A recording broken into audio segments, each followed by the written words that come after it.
I'm joined by Norman Tebbit, former chairman of the Conservative Party, senior cabinet minister, now a director of many companies. Sir Marcus Fox saying he's got all our best wishes, Mr. Tebbit. I think he'd need them on the analysis we've heard so far this afternoon. Do you think this is a very difficult budget for the Chancellor to have as a first budget? In one way it is, but in another way less so, because nobody expects John to come out with a series of tax-cutting and popular initiatives. Everybody knows that his freedom for manoeuvre is extremely limited, and therefore to some extent he can be quite hair-shirt and come out of it still popular. So perhaps it's not as difficult politically in many ways as it looks on the surface. Do you think in political terms the way he conducts himself today and the measures he puts forward will be crucial to calming Tory nerves, which seem to be very frayed at the moment? Well, you all tell me that they're terribly frayed. I think they are to some extent, but not nearly as much as you folk believe. You've got a story to make, and it wouldn't be terribly interesting to say, Tories all calm. You've got to say these things, and I understand that. But certainly he can calm people down a bit by taking a very steady line and making it plain that he's thinking not about an electioneering budget, but about a budget which will answer the needs of the country. And I think that's going to be broadly a neutral budget. There'll be some pluses and some minuses, sure, but I don't think that it should be markedly deflationary. The economy is slowing down quite well at the moment, despite some of the odd statistics that we see. And I think that he's got to be careful not to overdo that slowdown. Equally, of course, he can't let it get away again, or we'll be back into the inflationary cycle. Funnily enough, I think that what Rodney Biggerstaff said was broadly right. A neutral budget is probably indicated. What kind of judgment, though, will voters in mid-Stas, for instance, if this is what they'll be voting on, and voters at a general election make, in the light of this being at the end of 10 years of Tory party control of the economy, and of a whole series of steps that were meant to prevent this kind of thing happening? This is how you came in 79, saying we've got to get inflation down, we've got to get interest rates down and all the rest of it. As Peter Jay was saying a moment ago, all these indicators now are wrong. They're all going the wrong way. Well, Peter's a professional optimist. We all know that, and I think it's just built into him somewhere. He was a professional, he's a professional pessimist. he was a pessimist when he was writing Jim Callaghan's speeches. And that hasn't changed at all. No, I think that what we have to say is that not even a Conservative government can change economic cycles, and they're still there. We've had a very, very long run of very strong growth in the economy. Peter, and towards the end of that run, it was going too fast. And it's now slowed down, and it will soon accelerate away again. Nothing terribly different, in fact, to the rules of economics that we've known in the past, except that we've had a longer period of growth and we'll have a shorter period of slowdown. Well, Mr. Tebbit, let me just put it to Mr. Jay that he's an eternal pessimist, as Mr. Tebbit said. Is that Norman right? Tebbit is absolutely right. I've written 2 or 3 articles in my life as an economic journalist which incline to pessimism. They're the only ones I've ever had reason to regret. Well, he's even pessimistic about his own performance as an economic journalist, I'm afraid. I'm not at all pessimistic. I think we're going to have a slow year or so. I don't think there's anything that John Major can do today to turn round political opinion in the short run.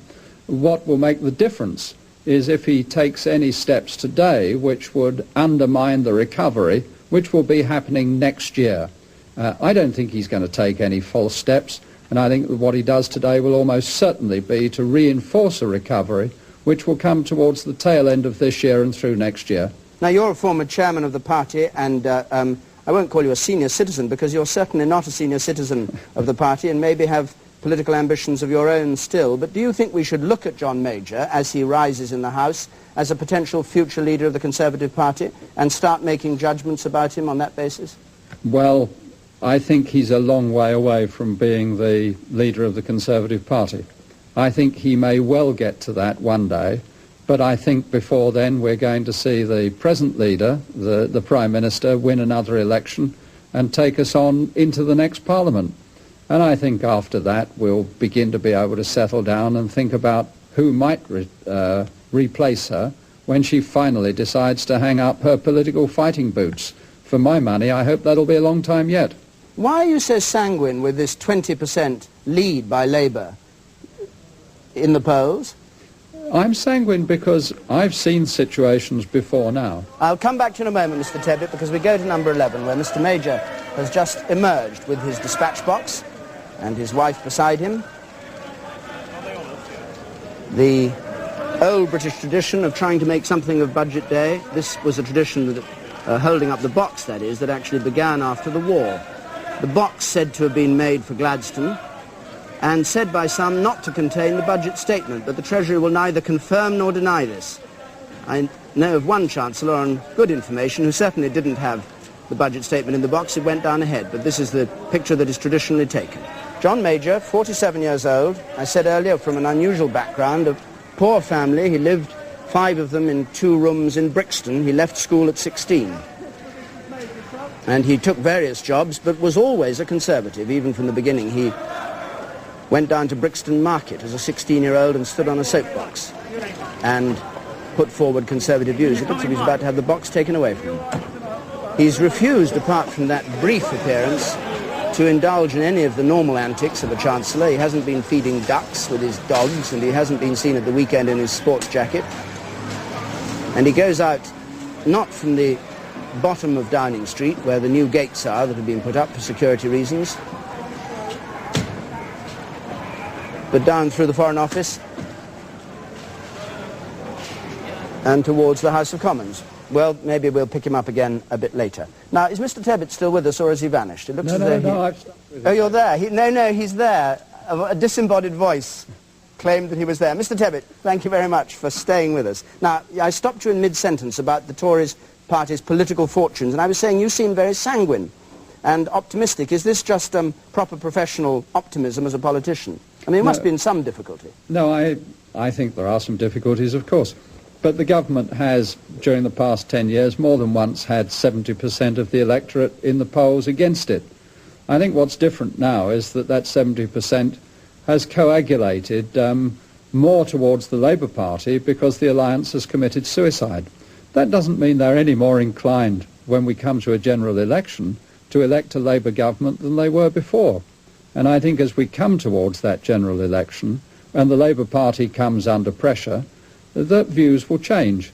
You were interviewing Mr. Brown today, who I'm told is one of the stars of a forthcoming Labour administration.